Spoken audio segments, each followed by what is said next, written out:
Perhatian, konten ini mengandung konsep esensi ilahiyah yang membutuhkan aspek pemahaman mendalam, yang kemungkinan hanya dapat diakses dengan keterbukaan hati dan pikiran, untuk mencapai tingkat pencerahan dan kesadaran yang lebih tinggi. Om Swastiastu, Pak Wayan Mustika. Om Swastiastu, Mas Hendra. Ya, terima kasih udah menyempatkan waktunya kembali hadir di Ngaji Roso. Ya.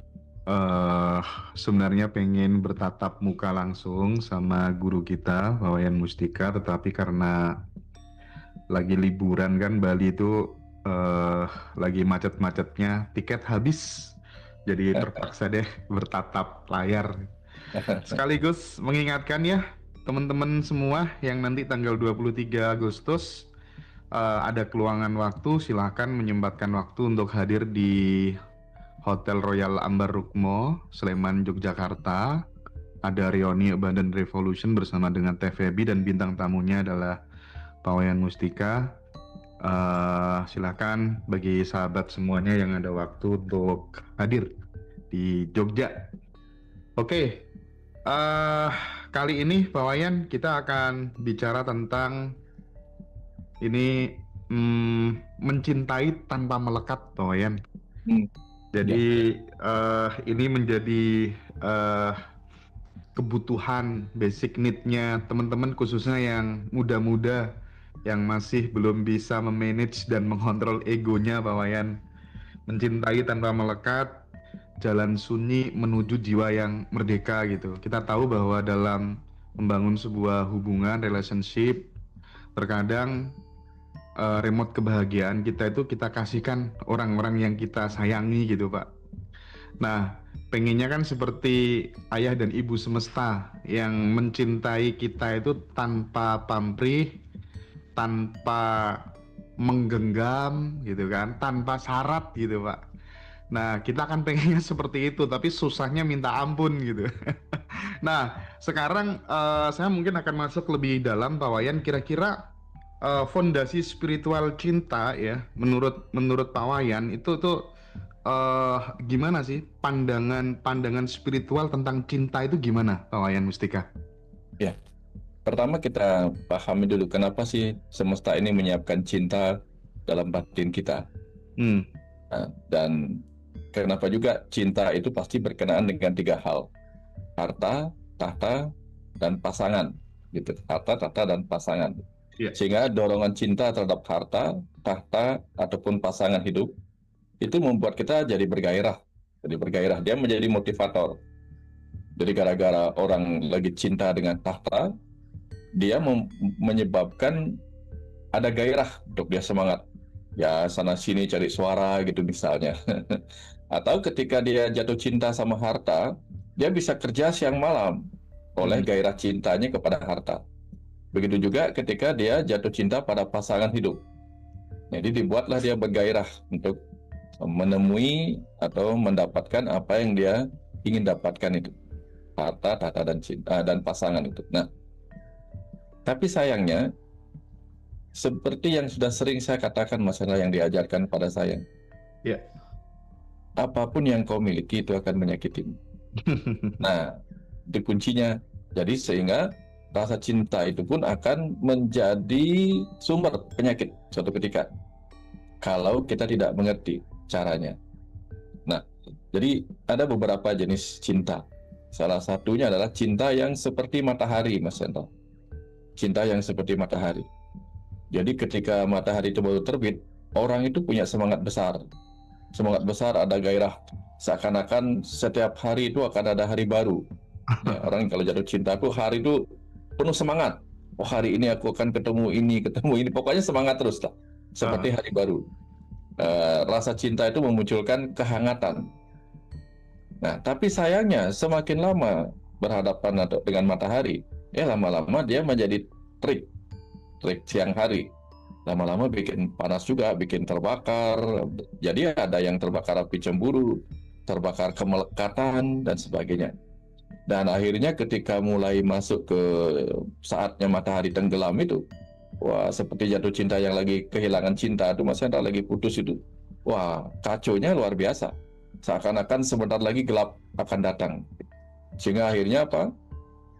Ketika cinta itu seperti matahari yang mau tenggelam, gelap akan datang, dia berusaha untuk tidak tahulah melewati gelap itu. Saya pingin tidur aja, pingin lari dari kondisi kegelapan itu. Ini yang banyak terjadi, Mas Hendra.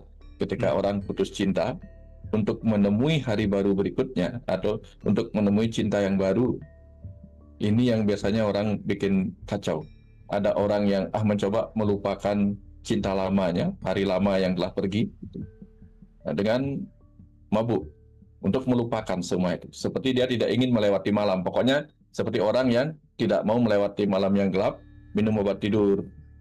Kayak gitu misalnya. Atau pokoknya pengen tidur aja. Bila perlu tidur lama.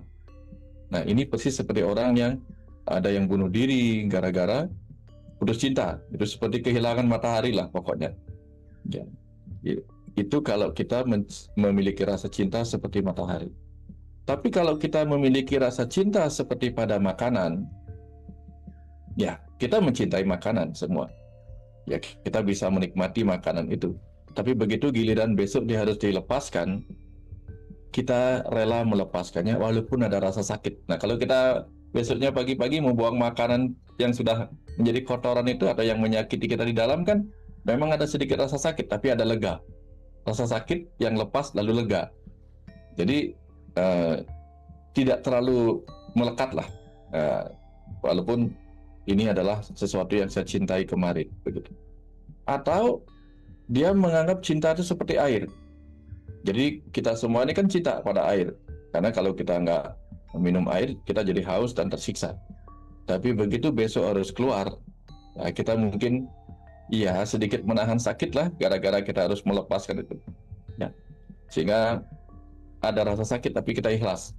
Nah yang paling bisa dan paling bagus itu kalau kita bisa memiliki cinta seperti kita mencintai nafas udara. Ya begitu kita menariknya, kita menikmatinya. Ya kita mungkin merasa aku tidak tahan kalau kehilangan 1 detik pun nafas ini, gitu misal. Ya kalau makan nggak ketemu makanan sehari mungkin masih aman, yang penting minum. Atau nggak minum sejam nggak apa-apa gitu. Tapi kalau kita nggak bernapas beberapa detik aja, kita gelisah.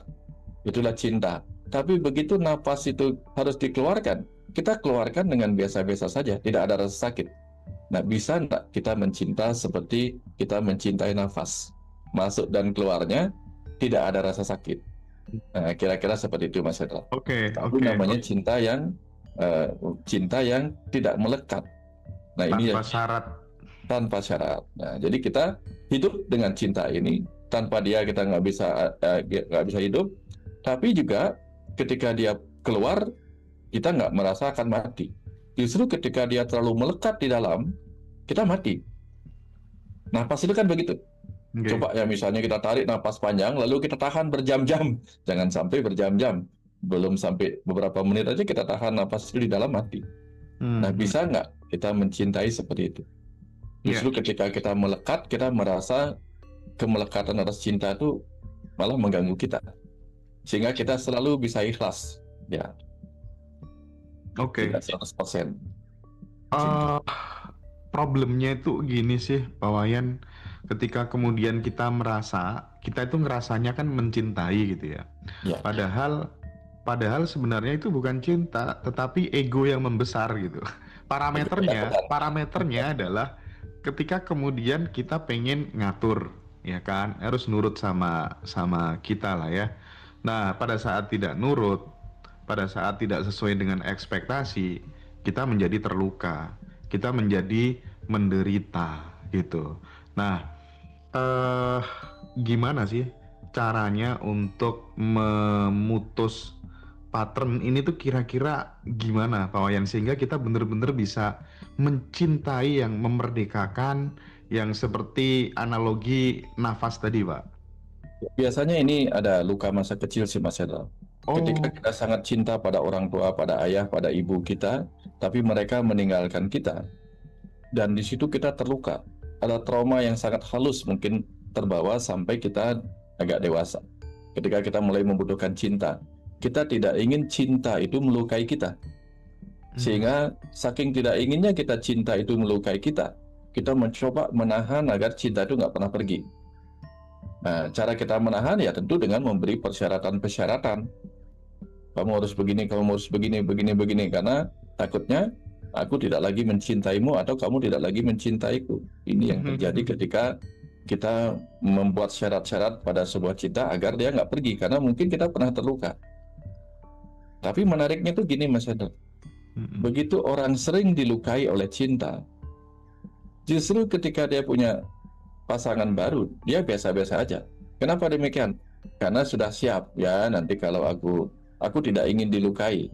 Karena tidak ingin dilukai oleh cinta, maka dia tidak mau mencintai 100%.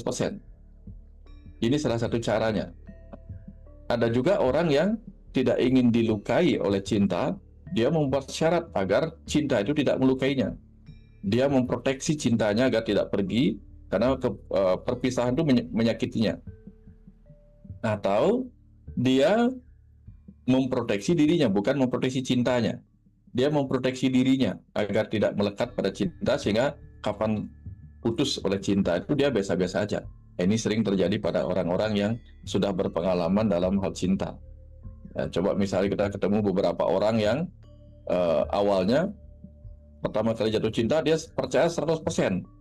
Ini cinta pertama dan terakhirku. Kan lagunya begitu. Pokoknya ketika ini cinta pertama dan terakhirku, kamu adalah pasanganku sehidup semati, bla bla bla dan seterusnya. Dia berbunga-bunga dalam cinta itu sehingga tai kucing rasa coklat. Begitu cintanya hilang, coklat pun rasa tai kucing. Nah, kalau dia sudah berkali-kali merasakan begitu, mulai dia nggak percaya lagi dengan cinta. Jadi dia akan menjadi biasa-biasa saja.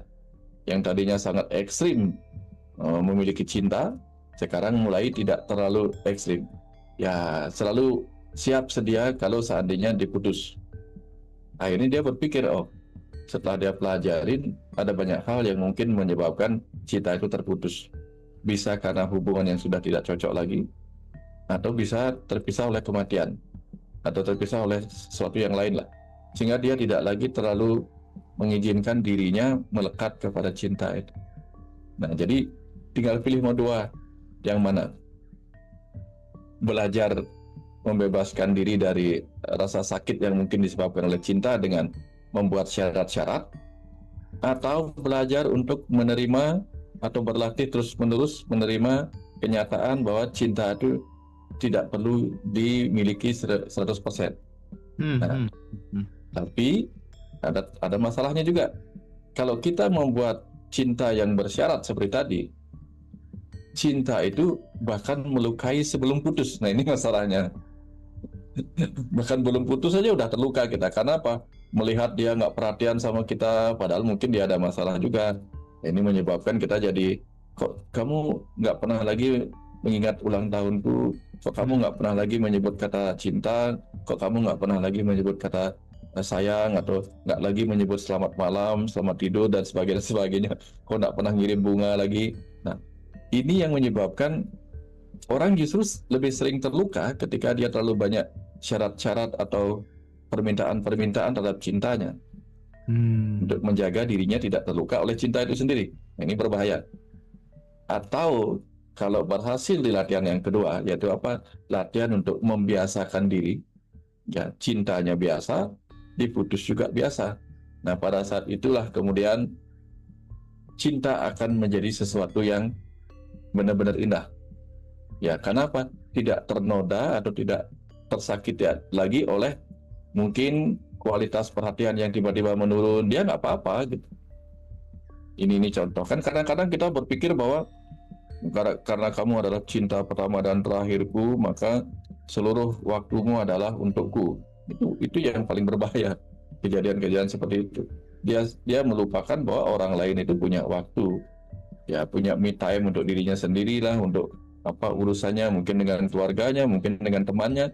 Tapi karena kita menganggap kamu harus full waktumu untukku, gitu. Kan ini yang sering melukai masa-masa remaja gitu. Oke. Ya. Nah, Pak Wayan tadi kan menyinggung tentang luka masa kecil gitu ya Pak ya. Itu ternyata bisa berimplikasi negatif pada saat dulu kita kehilangan orang yang kita cinta, itu ada konsekuensi ketika kemudian kita dengan pasangan kita gitu kan. Artinya bahwa ketika kemudian orang yang kita cintai itu melakukan sesuatu yang nggak kita sukai, nah itu berarti kita harus ambil jeda dulu. Ini sebenarnya bukan tentang dia, tapi ini tentang aku yang belum bisa menjadi manusia yang utuh gitu. Artinya jangan cepat-cepat reaksi dulu gitu atau gimana ya Pak ya, solusinya gitu untuk memutus pattern ini. Ya itu Mas.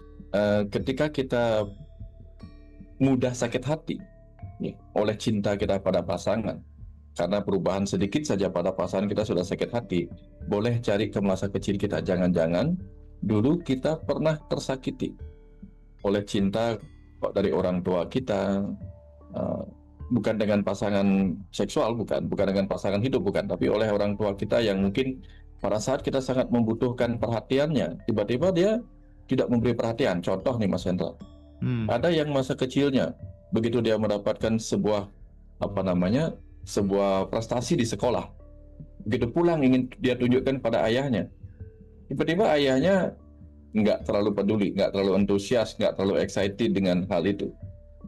Nah di situ dia merasa saya nggak mendapatkan perhatian dari apa yang sudah saya lakukan. Ada rasa putus di dalam, putus cinta yang tanda petik ya, cinta yang lain gitu. Atau ketika dia minta, Pak, aku lagi butuh uang nih, lagi pingin beli ini, beli itu. Orang tuaku mencintaiku, pasti akan memberikan kepadaku. Tapi alih-alih diberikan, sudah tidak diberikan, malah dimarah-marah. Kamu minta uang aja terus bla bla bla. Di situ ada shock dalam diri seorang anak. Kalaupun tidak diberi, seharusnya orang tua itu berkata seperti ini. Nah, hari ini ibu tidak bisa memberimu uang karena uang kita begini bla bla bla gitu. Nggak cukup untuk apa yang kamu ingin. Boleh nggak kita belanjanya besok supaya ibu bisa kumpulkan uang? Itu misalnya. Atau boleh nggak kita kumpulkan uang dulu, Bapak besok kerja dulu, sebagian akan Bapak sisihkan. Ya, dari hasil kerja Bapak nanti mungkin 1 minggu boleh kamu cukup uang itu untuk kamu pakai entah nonton, entah apa gitu misalnya kan. Itu mungkin membuat dia jadi pengertian si anak. Oh ya, berarti orang tua bukan tidak sayang sama saya, mereka hanya sedang hanya sedang tidak punya uang dan ingin memberi saya tapi tidak sekarang, ingin mengumpulkan pelan-pelan. Nah dari situ si anak akan mengerti bahwa hal-hal seperti itu bukan berarti dia diputus. Nah tapi ketika dia tiba-tiba punya harapan, hari ini pasti dikasih uang, kemarin aja dikasih, tiba-tiba langsung dimarah kayak gitu, dia menjadi hypersensitif lah. Jadi besok-besok ketika pasangannya ditelepon nggak nyahut, kamu kok udah jawab WA, ada apa? Langsung kecurigaannya kemana-mana gitu. Karena efek masa kecilnya, kecurigaannya kemana-mana, jangan-jangan kamu sudah punya pasangan lain, bla bla bla gitu. Kecemburuannya tingkat tinggi. Karena apa? Biasanya terjadi karena pada masa kecil itu dia tidak mendapatkan penjelasan yang masuk akal, tiba-tiba diputus saja.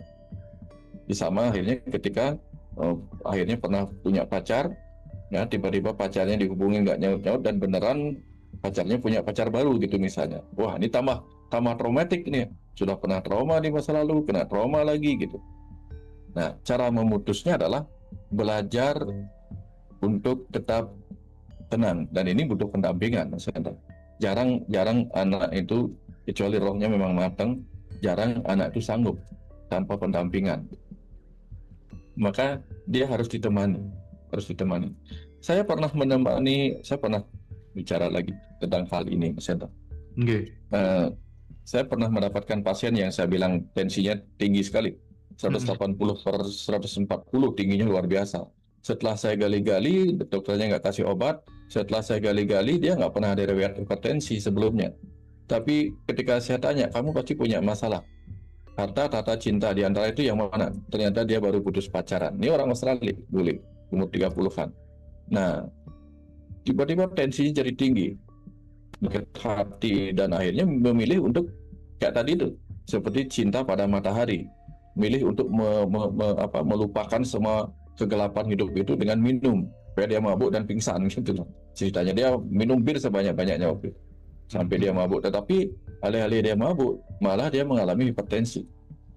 Nah, ketika saya kemudian bicara tentang karma, tentang reinkarnasi, tentang perjalanan hidupnya, bahwa kemungkinan besar orang yang putus pacaran denganmu itu sebenarnya bukan jodoh masa hidupmu, masa tuamu nanti. Karena kalau dia memang cinta sejatimu, dia tidak akan meninggalkan. Ketika dia meninggalkanmu saat ini, itu sebuah pertanda baik daripada kamu ditinggalkan ketika kamu misalnya sudah sangat-sangat bahagia membangun keluarga, sudah repot bayar biaya prawedding, wedding, reception, resepsi dan sebagainya itu. Tiba-tiba sudah punya keluarga, sudah punya anak, akhirnya kamu terpisah, banyak orang yang akan terluka. Lebih baik sekarang terpisah. Nah, dengan pelan-pelan menceritakan hal seperti itu, dia mulai melihat ada sesuatu yang jauh lebih baik, sudut pandang yang membuat dia, oh kalau begitu ini bukan bencana melainkan berkah gitu. Nah, itu salah satu cara kita mengajak orang yang mengalami kondisi seperti itu untuk melihat kehidupannya dari sudut yang lain, bukan dari sudut bencana oleh putus pacaran atau putus cinta, tetapi melihat ada berkah. Dia hanya sedang dipisahkan dari orang yang akan berpotensi menyakiti dia di masa dewasa dan masa tuanya. Nah, itu contoh bagaimana kita bisa mengajari orang untuk tidak terlalu melekat pada cintanya, sehingga dia kembali menjadi jiwa yang merdeka. Jiwa yang merdeka yang siap untuk menerima datangnya pasangan hidup yang sejati, yang lebih baru. Itu caranya, Mas. Itu lupa sudut pandang sebenarnya. Oke, menarik. Karena gini ya Pak Wayan, jadi kadang kan teman-teman mengalami kejadian seperti ini tuh sampai looping Pak Wayan. Ganti pasangan juga kasusnya sama gitu. Nah, kan ada ungkapan gini, kamu tuh akan selalu ditemukan dengan orang yang sama, tapi dengan nama dan bentuk yang berbeda sampai kamu memahami pelajarannya. Kan ada ungkapan kayak gitu tuh Pak Wayan ya. Jadi sebenarnya kejadian-kejadian kayak gitu itu adalah cerminan batin kita aja Pak Wayan ya, cerminan diri kita aja ya. Persis, Mas Hendra. Pertama, mungkin dia ketemu orang, misalnya tuh begini, Mas Hendra. Dia mungkin pernah membenci bagian dari hidupnya. Pokoknya ini wanita misalnya. Dia punya ayah yang mungkin tidak sesuai dengan harapannya karena pernah menyakiti ibunya. Gitu. Lalu dia berpikir, suatu saat nanti kalaupun aku pacaran, aku tidak ingin pacarku seperti ayahku, gitu misalnya. Dan kejadiannya justru kebalikan. Begitu dia pacaran, ketemunya adalah orang yang persis seperti ayahnya. Begitu akhirnya dia sadar, hubungan mereka jadi retak dan putus, segera dia menerima pasangan baru lagi, tanpa memberi dirinya jeda untuk menerima pelajaran apa sih yang ada di balik ini. Langsung dia ketemu pasangan baru lagi dan ujung-ujungnya ketemu lagi yang serupa. Terus berulang seperti itu, karena dia tidak memberi dirinya jeda untuk mengamati apa yang terjadi ketika dia memiliki pasangan pacar yang pertama tadi.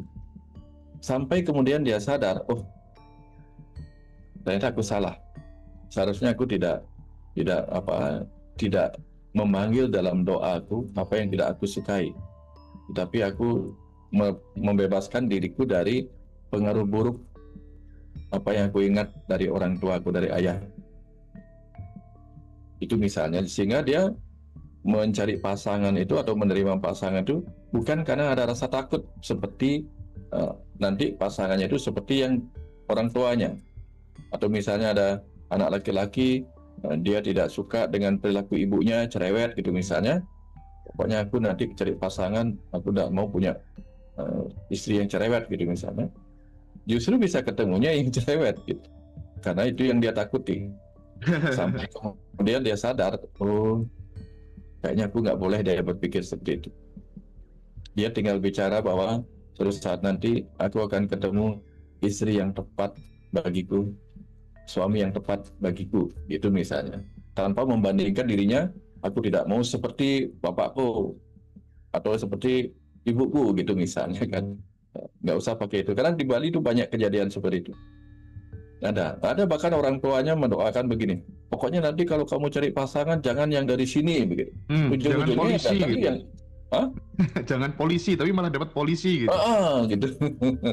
Jangan yang dari desa ini, jangan dari kota ini, Betul. dapatnya itu gitu. Itu kalau orang Jawa pawayan sing gedeng bakalin nyanding gitu katanya. Ya, ya, ya. Makanya mirip seperti yang sering kita ceritakan tuh Mas Hendra. Apa yang kau takuti akan mendatangimu. Apa Betul. yang kau cintai juga akan mendatangimu. Tinggal pilih. Kita memilih apa yang kita takuti, apa yang kita cintai. Nah, tapi kalau kita mencintai didasari oleh ketakutan, kan ada yang begitu Mas Hendra. Mhm. Saya mencintaimu supaya saya tidak dibenci. Kan ada yang begitu. Betul, betul. Ya, jadi lebih baik mencintailah tanpa apapun basic-basic yang lain. Gitu. Mencintai ya karena mencintai saja, bukan karena aku mencintaimu agar aku tidak terluka oleh ini, itu, dan sebagainya. Gitu. Maka perlu bagi anak-anak remaja itu untuk belajar menemukan pasangan hidupnya setelah sudah bebas dari pengalaman-pengalaman buruk di masa kecilnya yang belum dia pahami. Jadi pahami dulu cerita-cerita masa kecilnya sampai dia bisa, oh itu hanya pengalaman masa kecil. Maka benar-benar mulai dari diri yang baru untuk menerima kehidupan yang baru dengan siapapun. Oke, pada akhirnya kita sadar bahwa itu semua ada kaitannya dengan trauma masa lalu, ego yang belum selesai, atau ketidaktahuan tentang hakikat diri Pawayan. Nah, saya kemudian ingin bertanya ke Pawayan gini, batasan kita tidak melekat itu seperti apa sih gitu? Karena begini ya, ada orang yang dia seolah-olah sudah mengaktualisasikan hubungan cinta yang lebih dewasa, memberikan kebebasan kepada pasangannya untuk bertemu dengan lawan jenis ini dan lain sebagainya gitu. Artinya remote kebahagiaannya sudah tidak lagi diberikan kepada orang yang dia cintai gitu. Tapi justru memberi kesempatan kepada pasangannya untuk kemudian berselingkuh dan lain sebagainya dan seterusnya gitu. Nah, ini gimana nih batasan agar kemudian kita tidak melekat tuh seperti apa, Pak Wayan? Kalau Mas Hendra pernah memperhatikan orang main layangan, Mas Hendra? Nah, pertanyaannya, ketika anak kecil bermain layangan, apakah dia mencintai layangannya? Ya, dia mencintai layangan. Apakah dia melekat dengan layangannya yang dia biarkan terbang di situ? Tidak melekat. Tapi apakah layangannya terjaga olehnya? Iya, terjaga karena ada talinya di situ. Nah, tapi ketika talinya dia putus, dia biarkan layangannya terbang kemana saja bebas. Nah, itu bukan mencintai namanya. Kebayang Mas Hendra ya? Jadi harus ada tali satu. Tali apa itu? Tali kepercayaan yang harus dijaga satu sama lain. Si layangan mempercayai anak yang menaikkan layangan itu. Si anak percaya layangannya tidak akan putus begitu. Jadi tetap ada tali penyambung di antara keduanya. Nah, persis seperti jiwa dan tubuh kita ini. Jiwa dan tubuh kita ini. Kan kita tahu cerita-cerita tentang roh-roh yang tetap terjaga di sini, dia tersambung oleh sebuah tali perak gitu yang sering diceritakan. Tali perak itulah yang membuat dia rohnya bisa kemana aja pas tidur gitu. Tubuhnya bisa gerak-gerak apa saja, tetapi mereka tidak saling terpisah. Satu sama lain tetap terhubung melalui tali perak. Begitu putus, rohnya bebas, tubuhnya bebas. Dua-duanya mati, dua-duanya berada di alamnya masing-masing. Tubuhnya mati, rohnya pergi, gitu. Itu karena artinya terpisah. Nah, kalau pasangan hidup itu tidak ada kepercayaan yang menjadi tali penghubungnya, yang satu tidak bisa memegang kepercayaan, maka kayak tadi itu diberi kebebasan malah ya sana kemari. Yang ini harusnya memberi kebebasan, terlalu membebaskan, seakan-akan tidak peduli dengan apa yang terjadi pada pasangan hidupnya. Ini juga berbahaya. Jadi tetap harus ada tali. Ya. Semakin besar peluang layangan itu putus, tali itu harus lebih kuat lagi. Ya.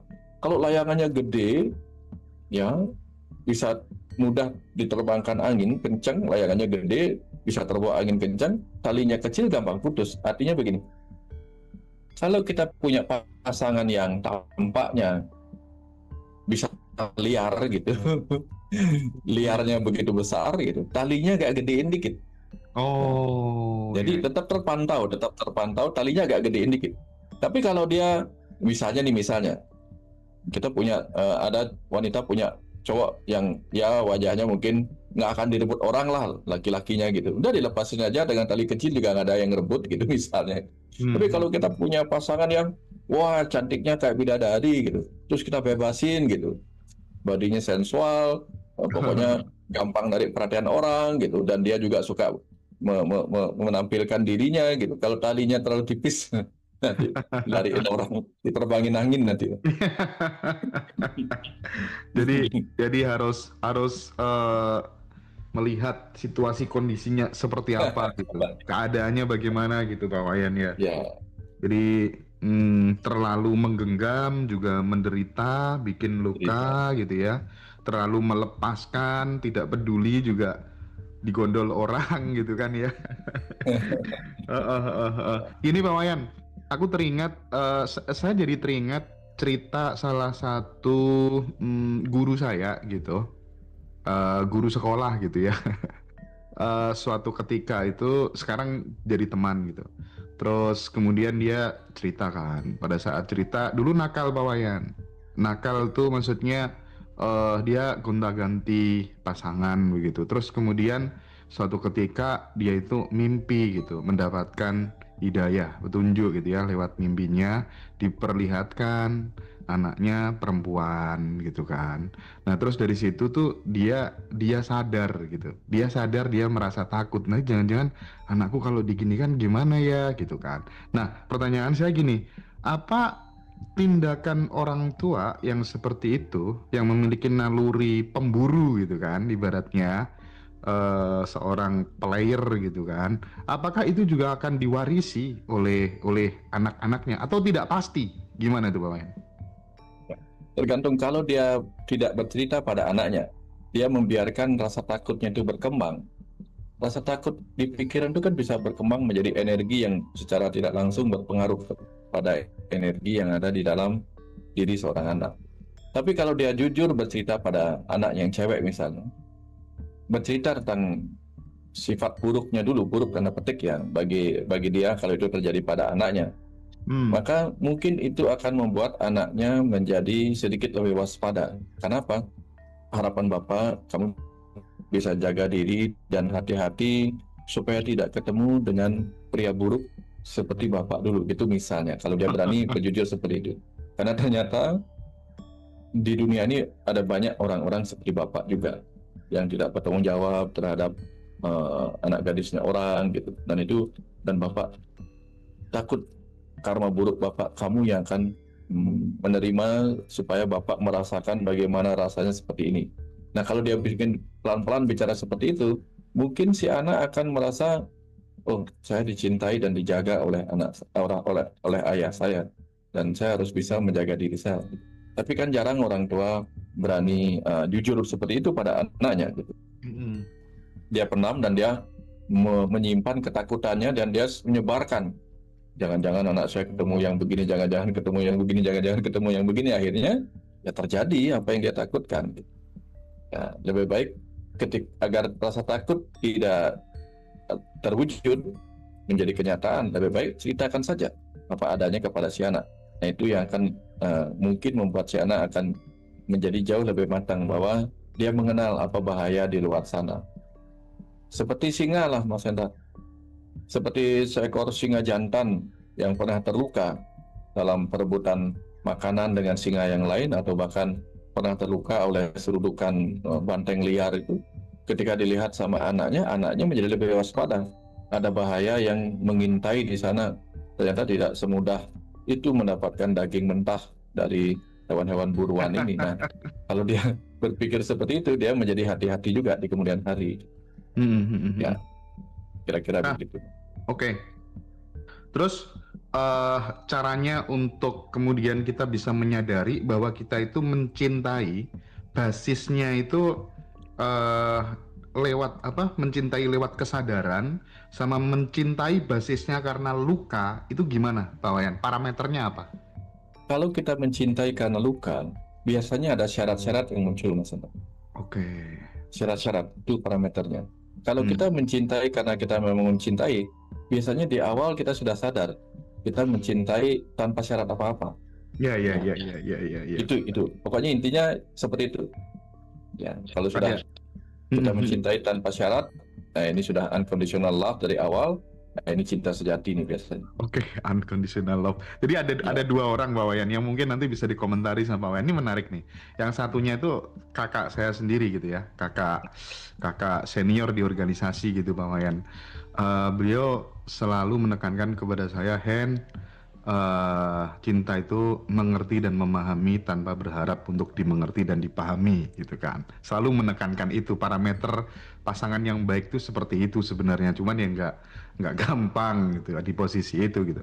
Yang kedua tuh seorang budayawan, Umbulan Duparangi itu Pak Wayan, bahkan dia ketika pengen ketemu sama orang yang dia cintai aja dia nggak mau Pak Wayan. Alasannya karena kalau ketemu khawatir cintanya terkotori oleh keinginan untuk memilikinya gitu. Jadi itu orang Jembrana Pak Wan, dinikahi sama Bupati Jembrana gitu kan. Seumur hidupnya Umbu itu mendoakan wanita itu agar hidupnya bahagia gitu. Bahkan ketika kangen, ketika rindu, jauh-jauh dari Jogja, datang ke Malang, lihat pagar rumahnya, terus balik kanan naik bis lagi Pak Wayan. Nah itu gimana? Itu gimana Pak Wayan tuh? Ya, ada cinta yang memang tidak ingin memiliki, karena seperti itu tadi Mas Hendra, ketika memiliki itu bisa menyakitkan. Bisa menyakitkan, akhirnya, oh ternyata tidak seperti yang aku pikirkan. Itu yang kemungkinan pertama. Kemungkinan yang kedua, ketika sudah memiliki dan ditinggalkan, ternyata menyakitkan ditinggalkan. Jadi, lebih baik kita mencintai seseorang hanya dalam imajinasi kita. Lebih aman gitu. Ya, karena ketika dia milik orang lain, kita bisa punya pembenaran dalam diri kita mengatakan begini, toh juga dia nggak tahu kalau aku mencintainya, kan ini hanya cinta diriku kepadanya, dan dia tidak tahu seperti itu. Nah ini seperti apa yang namanya the silent lover gitu, silent lover gitu. Nah itu, atau seperti tadi yang diceritakan Mas Hendra di awal itu, ada yang seperti kakak seniornya itu mengatakan atau mengingatkan untuk mencintai seseorang itu sebagai pencinta yang aktif, bukan yang pasif. Pencinta yang aktif itu kata-katanya mulai dari kata me. Jadi kan dalam bahasa Indonesia kan aktif itu me, pasif itu di. Jadi kalau me itu mencintai, memahami, mengerti, mengasihi. Dia berharap diberikan waktu untuk mencintai, mengerti, memahami, mengasihi, menjaga. Tapi kalau dia cintanya bersifat pasif, dia kata depannya ingin dikasihi, ingin dicintai, ingin diperhatikan, ingin dimengerti, ingin dipahami. Kalau dia nggak mendapatkan itu, langsung marah-marah. Itu ceritanya. Tapi kalau dia aktif mencintai, seperti yang dilakukan oleh gurunya, Umbulan Duparangi. Begitu beliau dia nggak penting D-nya. Me-nya yang penting aku mencintaimu, mengasihimu, memandangmu dari jauh. Iya. Nah, tapi bukan untuk memilikimu. Karena ketika aku memilikimu, maka mau tidak mau aku menjadi dimiliki olehmu gitu. Dia nggak mau ada di itu. Jadi aja terus gitu. Nah, gitu. Jadi kita memang sengaja bikin video ini supaya kemudian kita mulai belajar untuk mencintai tanpa syarat, mencintai tanpa pamrih, mencintai tanpa menggenggam, tanpa melekat, sehingga jiwa kita itu bisa merdeka begitu Pak Wayan. Karena ya siapalah, hampir semua orang pernah mengalami ya perasaan cinta itu, dan yang menderita karena cinta juga bukan main banyaknya, makanya kita perlu untuk kemudian belajar bersama-sama gitu. Nah, tapi ngomong-ngomong Pak Wayan, kenapa ya manusia itu kok cenderung menyerahkan remote kebahagiaannya itu pada pasangan atau kepada orang lain? Kira-kira apa yang sebenarnya hilang di dalam diri kita gitu ya, sehingga kita itu butuh orang lain untuk membuat kita bahagia, gitu Pak? Yang hilang itu adalah kemampuan orang untuk membahagiakan dirinya sendiri, Mas Hendra. Ini yang hilang. Sehingga akhir-akhirnya dia serahkan, ya seperti TV yang menyerahkan remote-nya pada orang lain. Karena dia tidak tahu bagaimana caranya menekan tombolnya sendiri, Mas Hendra. Dulu di masa kecil Mas Hendra, ketika kita dikuasai oleh roh kita, masa kecil ya, bahkan bayi itu bisa membuat bahagia orang tuanya. ketika bayi dikuasai oleh rohnya. Contoh itu begini, saya pernah baca bagaimana bayi itu bisa senyum sendiri ketika orang tuanya lagi stres atau lagi beban kerja di luar. Dia bisa membuat orang lain bahagia hanya dengan membuat dirinya tersenyum. Dan ternyata dalam buku yang saya baca itu, sang roh yang berkuasa atas bayi itu yang menekan bagian-bagian tertentu dari tubuhnya, entah menggelitikinya, sehingga dia tertawa sendiri gitu. Bayi kan nggak tahu apa-apa, dia nggak tahu mana lucu mana enggak. Tapi kenapa dia bisa senyum sendiri? Nah, kalau versi orang Bali dulu, ya dianggap dia masih diasuh oleh Sang Hyang Kumara namanya, Iya, iya. Dewa Kumara. Tapi sebenarnya yang diceritakan oleh siapa namanya, oleh buku Journey of Soul itu, diceritakan bahwa sang roh yang ada pada bayi itulah yang keluar menggelitiki tubuhnya sehingga si bayi itu gembira. Nah, ketika roh yang menggunakan tubuh bayinya, dia bisa tahu bagaimana membahagiakan dirinya. Tapi begitu pikiran dan ego yang lebih banyak menguasai masa hidup kita, setelah remaja atau kanak-kanak, remaja, orang dewasa, akhirnya kita tidak tahu bagaimana sebagai pikiran, sebagai perasaan, sebagai ego, bagaimana membahagiakan diri kita sendiri. Sampai tiba saatnya kita mengalami kesadaran roh. Kalau sudah sampai di kesadaran roh, ya, kembali roh kita yang ada dalam tubuh ini menguasai dirinya, dia bisa membahagiakan dirinya sendiri tanpa perlu memberi remote pada orang lain. Kenapa? Karena sang ruh itu adalah sumber kebahagiaan dalam diri kita. Dia sumbernya. Tapi karena pikiran mengendalikan tubuh ini dan ego, dia nggak tahu di mana mencari sumber kebahagiaan, sehingga dia mencari kepada jiwa-jiwa orang lain yang mengasihinya. Oke. Itu. Nah, Oke. Nah, kira-kira begitu. sekarang konkretnya Pak Wayan. Tadi kan Pak Wayan sempat memberikan tips kan pada saat kemudian pasangan yang kita cintai itu tidak sesuai dengan ekspektasi, tidak sesuai dengan apa yang kita idealkan, apa yang kita inginkan gitu kan. Akhirnya kan kemudian kita terluka, kita kecewa gitu Pak Wayan. Nah, pelajaran dari kekecewaan itu, pelajaran spiritualnya itu apa? Itu satu Pak Wayan. Yang kedua mungkin tips, lagi-lagi perbanyak tips saja gitu. Ketika kemudian mungkin Pak Wayan juga pernah ya mengalami kecewa terhadap pasangan gitu. Masa nggak pernah kan ya, nggak masuk akal gitu kan. Ya. Itu apa yang bisa di-share ke teman-teman Pak? Pertama, ketika kita menemukan rasa kecewa pada pasangan kita karena tidak sesuai dengan harapan kita, pelajarannya adalah mungkin kita terlalu tinggi berharapnya. Terlalu tinggi berharapnya, sehingga kita mengharapkan, aduh aku berharap lo monyet itu bisa terbang lah. Monyet disuruh terbang kan nggak mungkin kan. Aku berharap ikan itu mau keluar dari, kan aku mencintai ikan, harusnya dia keluar dari lautan dan main sepak bola denganku di pinggir pantai gitu, misalnya kan nggak mungkin lah. Artinya kita terlalu berharap lebih. Ya, lebih baik kalau kita mencintai ikan, kitalah yang berenang dengannya di lautan. Ya, atau ketika kita mencintai anjing misalnya, ya kita bermain dengan dia. Ya, artinya apa?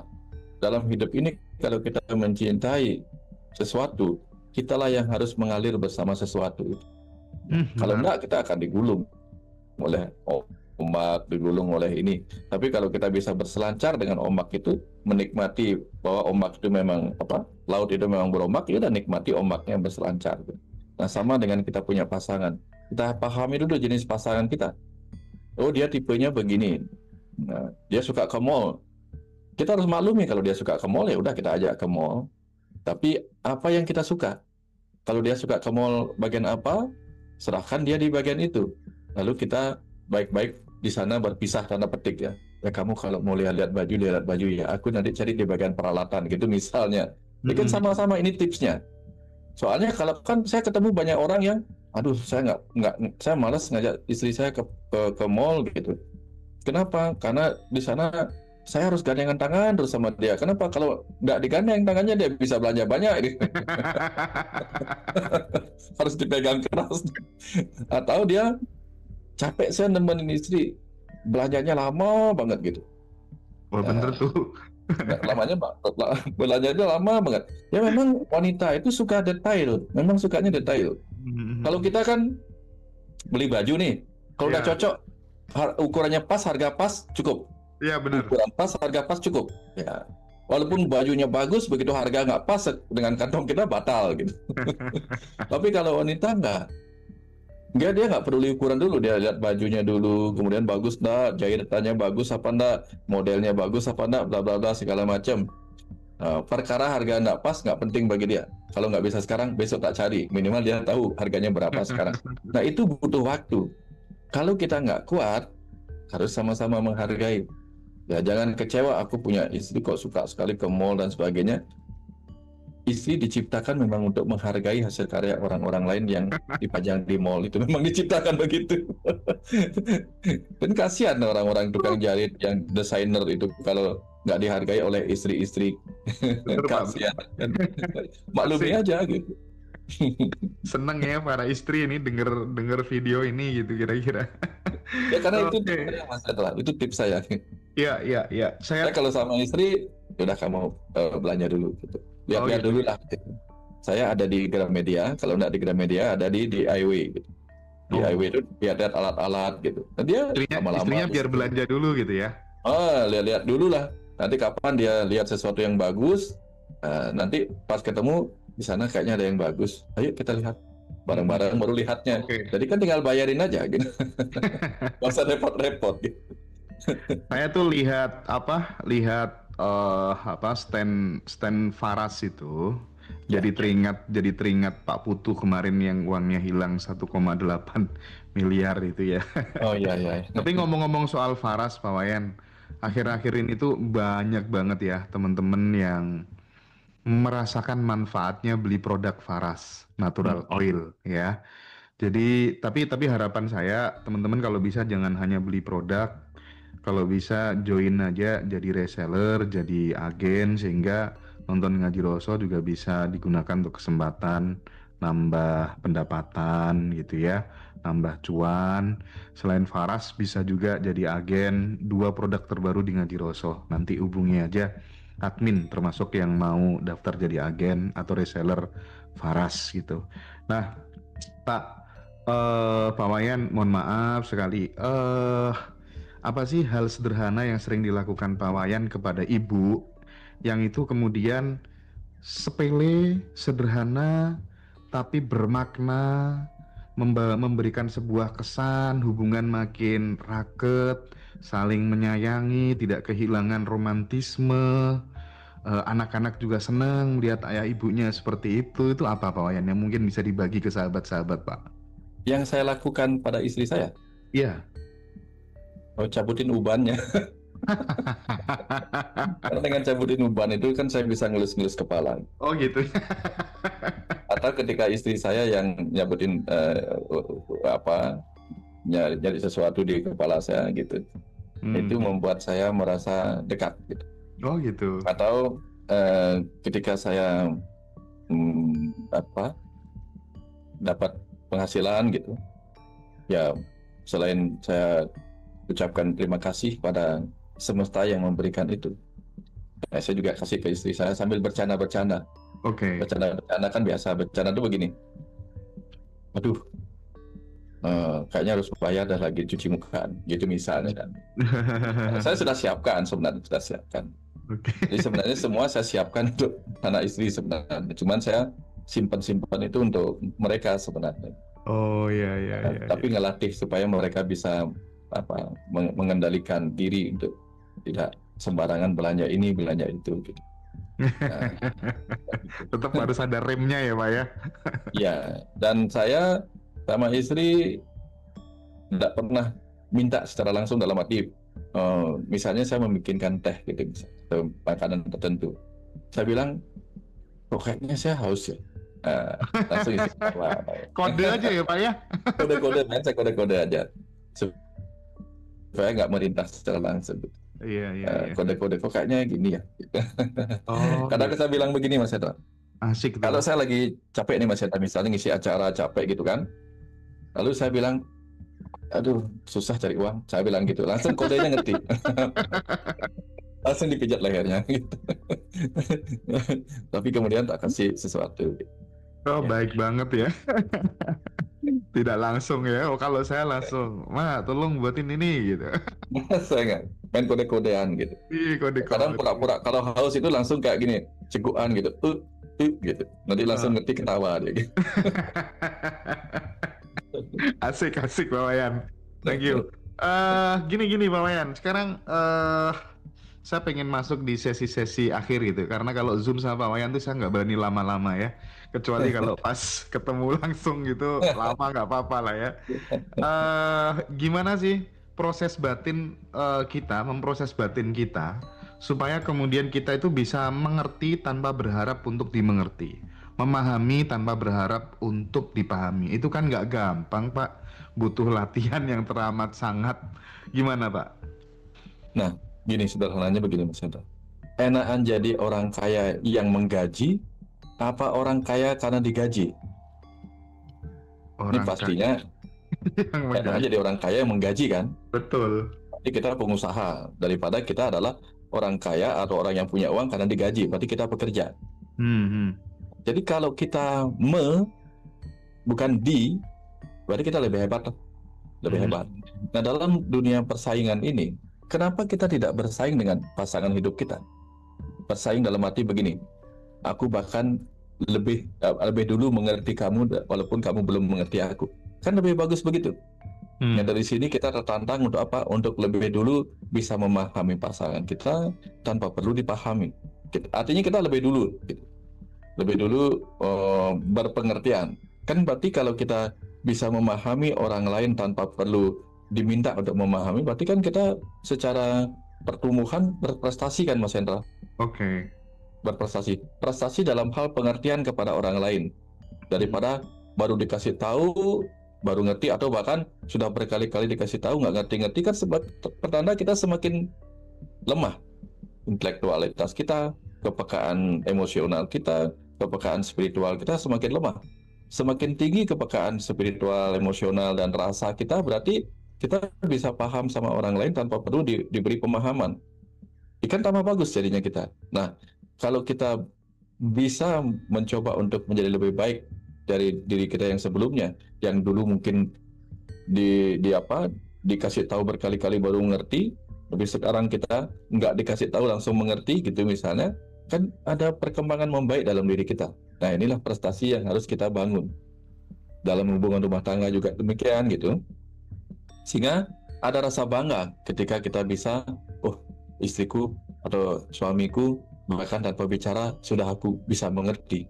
Beda dengan aku yang dulu yang tidak bisa mengerti walaupun dia sudah bicara berkali-kali, itu misalnya. Kan berarti kita mengalami peningkatan prestasi. Ini harusnya membuat kita bangga. Membuat kita bangga menjadi sesuatu yang atau pasangan yang lebih baik dari hari ke hari gitu. Ini motivasi diri lah. Motivasi diri kita untuk menjadi lebih mengerti daripada sebelumnya. Kira-kira seperti itu Mas. Oke. Ya, kalau misalnya Pak, kalau misalnya seseorang itu sudah berhasil mencintai tanpa melekat, dampak dalam kehidupan sehari-hari itu akan seperti apa, Pak Wayan? Iya Mas, bahagia banget. Kenapa bahagia? Karena konflik itu kecil. Kalaupun ada konflik itu seperti konflik main-mainan gitu. Nggak serius-serius amat, nggak pernah berkembang jadi serius konflik itu. Ya, karena kan biasa, nggak mungkin nggak ada konflik kan. Tapi konflik itu seperti permainan biasa. Seperti kita lagi berakting marah-marahan, tapi biasa aja habis itu gitu.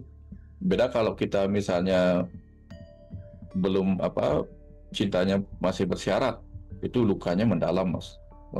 Aku masih terluka karena trauma masa lalu kan. Kena trauma lagi, pengalamannya nyata lagi yang buruk, akhirnya benar-benar terluka.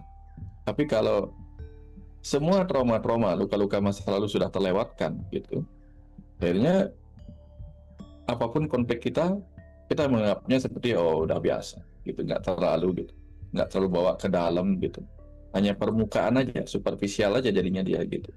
Jadi semua akan terlewati.